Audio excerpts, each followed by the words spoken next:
আসসালামু আলাইকুম রহমতুল্লাহি বারাকাতু। আসন্ন ত্রয়োদশ জাতীয় নির্বাচন, আল্লাহ সুবহানাহু ওয়া তাআলা আমাদের সবাইকে এই নির্বাচনটা সুষ্ঠুভাবে নির্বাচন হওয়ার তৌফিক দান করুন। আমি যে যে দল করেন না কেন, কোনো হিংসা প্রতিমূলক ভাব নিয়ে দলের কোনো আচরণ বিকাশ ঘটাবেন না। ব্যক্তিগতভাবে আমি কোনো দলের সাথে জড়িত নয়। আমার মনের কথাগুলো তাই বললাম। গ্রামগঞ্জে আমার এই গ্রামের বাড়ি বুবারতল, বড়লেখা মৌলভীবাজার, 5 নং দক্ষিণ শাহবাজপুর, 6 নং ওয়ার্ড বুবারতল। অনেকেই দেখা যাচ্ছে যে নির্বাচনে আসার আগ মুহূর্ত নিয়েই মতানৈক্য শুরু করে দিয়েছে। বিভিন্নজন বিভিন্ন ভাষায় বুঝাতে চাচ্ছে, কিন্তু সবাইকে আল্লাহ সুবহানাহু ওয়া তাআলা জাল্লে জালালহু একটি ক্ষুদ্র জ্ঞান দিয়েছেন। আমার শুধু অনুরোধ এইটুকুই আপনাদের কাছে থাকবে যে আমি কোনো দলের সাফাই গাইব না এবং কোনো দলকে আমি সাপোর্ট করিনি।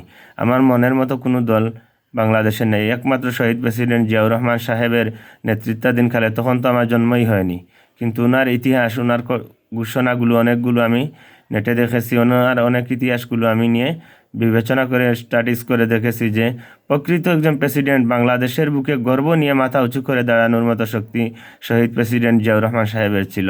এবং রুহানিয়াতভাবে মিলিটারি অফিসারের অনেক প্রশিক্ষণ, এগুলা বাহ্যিক, শারীরিক এবং ভাবনা চিন্তাহীনের বাহিরের কথাগুলো আমি বললাম। এই কথাগুলোর সাফাই কেউ আমাকে দিবে না, কাউকে বুঝাতে, অনেকে বুঝাতেই পারবে না। ওনার কাছ থেকে আমি অনেক আধ্যাত্মিক জগতের রহস্যমূলক টেলিংয়ের প্রকাশ আমার কাছে হয়েছে। তা হলো আমার আলাদা বিষয়, তাই আমি এটা রেখে দিলাম। এই বিষয় নিয়ে আমি কথা বলতে নেই, কারণ শহীদ প্রেসিডেন্ট জিয়াউর রহমান সাহেবের মতো একজন প্রেসিডেন্ট বাংলাদেশে যদি আবার আসে, তাহলে ইনশাআল্লাহ এই সোনার বাংলায় পরিণত হবে। এই বাংলাদেশের কোনো খনিজ সম্পদের অভাব নেই, শুধু সঠিক পরিচালনার কারণে আজ আমরা এত পিছনে পড়ে আছি। আমরা যদি সঠিক পরিচালনা করতে পারি, দেশকে পরিপূর্ণ নেতৃত্ব দিয়ে দেশের যে সম্পদগুলো আছে ভৌগোলিক সীমারেখার ভিতরে, তাই যদি আমরা পরিপূর্ণভাবে উৎপাদন করতে পারি, ইনশাআল্লাহ বাংলাদেশ একদিন এই করুণ দুর্দশা থেকে বেরিয়ে আসবে। তাই নির্বাচন নিয়ে যারা কাজ করেন মাঠে ময়দানে ঘাটে, আলহামদুলিল্লাহ নির্বাচনের প্রয়োজন আছে, আমাদেরও নির্বাচনের প্রয়োজন আছে, একজন জাতীয় সরকারের প্রয়োজন আছে, পাবলিককে নিযুক্ত একজন সরকারের প্রয়োজন। গণপ্রজাতন্ত্রী বাংলাদেশের সরকার গঠিত হবে জনগণের গণমতে, তাই অবশ্যই এটা প্রয়োজন। কিন্তু আমি আমার মন থেকে আমি কোনো দলকে সাপোর্ট করিনি। ভোট দেওয়ার আগে ভাববো যাকে দিলে আল্লাহর হুকুমত এবং দিন দেশের প্রয়োজনে কাজে আসবে, এবং যাকে ভোটটা দিলে সে অন্যায় কাজে আমার ভোটের পেয়ে যে ক্ষমতায় গিয়ে অন্যায় অপব্যবহার করবে না, এমন মানুষকেই আমরা ভোট দিতে হবে। ওমা তৌফিক ইল্লা বিল্লাহ। আরও কিছু কথা যে না বললে নাই হয়।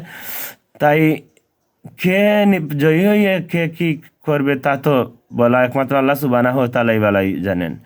উচ্চ ক্ষমতার চেহারে বসার পর অনেকেই নিজের অতীতকেই ভুলে যায়। উচ্চ ক্ষমতার পদ পাওয়ার পরে অনেকেই তার শপথকে ভুলে যায়। উচ্চ কোনো কর্মকর্তা বা কর্ম অধিদপ্তরে যাওয়ার পরে সে অতীতে কী ছিল তাই ভুলে যায়।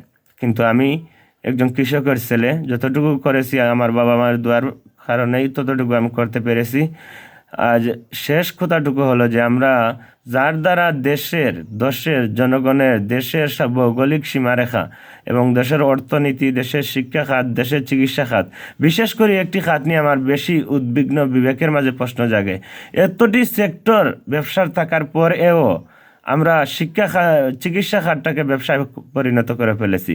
আমার ভাই মানবিক শওকত, পিপিএম পুলিশ সম্ভবত, উনি দেখলাম একটা ফাইল নিয়ে কয়েকটি